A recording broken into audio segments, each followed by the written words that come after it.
Hello friends, कैसे हैं आप सब। आशा करती हूँ आप सभी अच्छे हों। आज मैं जो कहानी बताने जा रही हूँ वो है आदिति की। आदिति। हमेशा से ही अक्टूबर का मंथ मेरे लिए कुछ खास रहा है, क्योंकि इसी मंथ मेरे प्यार की शुरुआत हुई थी। कुछ गुजरा हुआ वक्त का एहसास है मेरे प्यार का। और ख़ास बात यह भी है कि इसी मंथ मेरा बर्थडे भी आता है। और यही वो मंथ है जिसमें आज से 5 साल पहले मेरे और राहुल के प्यार की शुरुआत हुई थी। आज मैं 26 साल की हो गई हूँ। कॉलेज में पढ़ती हूँ और बच्चों को ट्यूशन पढ़ाती हूँ। मेरे पापा मुझे कहते हैं कि मैं अभी भी बच्ची हूँ, बड़ी नहीं हुई हूँ। अभी भी बचपना है मेरे अंदर और मैं बच्चों जैसी जिद भी करती हूँ। वैसे तो मैं बचपन में बहुत जिद्दी थी। ऐसा ही सितंबर का मंथ था जिसमें मेरी दोस्ती राहुल से हुई थी, और एक मंथ के बाद ही हमारी दोस्ती प्यार में बदल गई। और राहुल से अपने रिश्ते को लेकर खुलेआम अपने दोस्तों से और सारी दुनिया से कह दिया था। असल में मुझे छिप छिप कर दूसरों से नजर छिपाकर प्यार करना पसंद ही नहीं था। मेरे घर में मेरे पापा और मेरी बड़ी सिस्टर थी। बड़ी सिस्टर की मैरिज हो गई थी और मैं पापा के बहुत क्लोज भी थी और अपनी सारी दिल की बातें शेयर करती थी। पापा कहते थे प्यार करने में कोई बुराई नहीं है, क्योंकि प्यार करना कोई चोरी नहीं है, बस सही और गलत फैसला करना आना चाहिए। पापा ने माँ की कभी कमी महसूस नहीं होने दी और एक दोस्त के जैसा हमेशा मेरा साथ दिया। मैंने पापा को राहुल के बारे में सब कुछ बता दिया था और कुछ ही दिनों में वह पापा के चहीता भी बन गया था। कभी कभी मुझे थोड़ी जलन होती थी कि पापा मुझसे ज़्यादा उसको प्यार करते हैं, और मन ही मन खुश भी होती थी कि वह पापा का चहीता बन गया है। मुझे नाराज़गी थी उस पर, लेकिन 5 साल का रिश्ता एक लम्हे में टूट जाएगा कभी सोचा नहीं था। आज पूरे 2 साल हो गए हैं हमारे रिश्ते को टूटे हुए। आज भी मैं उस लम्हों को अपने दिल से निकाल नहीं पाई हूँ। कुछ महीने मैं अपने आप से ही लड़ती रही। फिर कुछ वक्त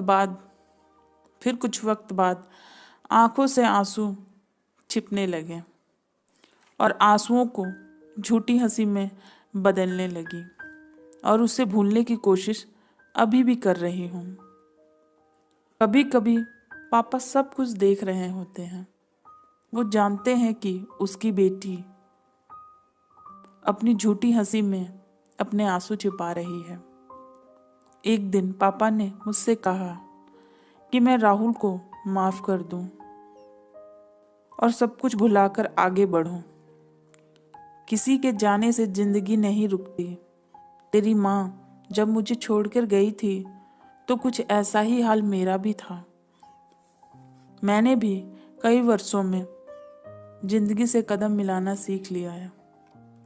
जिंदगी किसी की बेवफाई से नहीं रुकती। आगे बढ़ो बेटा।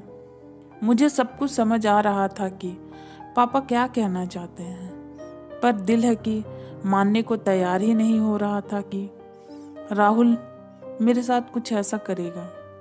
पर ना जाने क्यों हर राह पर उसकी याद से टकरा जाती हूँ, और जो उसके लौटने की उम्मीद मैंने अपने दिल में सबसे छिपा कर रखी है, आज उसे मैं अपने दिल से निकालकर कहीं दूर छोड़ आऊंगी। क्योंकि पापा कहते हैं कि जो अपना नहीं हो सका उसकी खातिर खुद को सजा क्यों देना। इसलिए मैंने भी जिंदगी में आगे बढ़ने का फैसला ले लिया है। अगले दिन सुबह उठकर कॉलेज के लिए तैयार होने लगी। अपनी फेवरेट कलर की ड्रेस पहनकर, कानों में ड्रेस की मैचिंग झुमके पहनकर और छोटी सी बिंदी माथे पर लगाई। यह सब पापा देख रहे थे। हल्का सा मुस्कुराते हुए, कुछ बोल नहीं पा रहे थे, बस मन भरा हुआ था। वो साफ झलक रहा था। उनकी आंखों से वह सोच रहे थे कि कहीं मेरी बेटी को नज़र ना लग जाए। बहुत दिनों के बाद घर चहकता हुआ लग रहा था। मैंने फिर से पापा को तंग करना शुरू कर दिया था।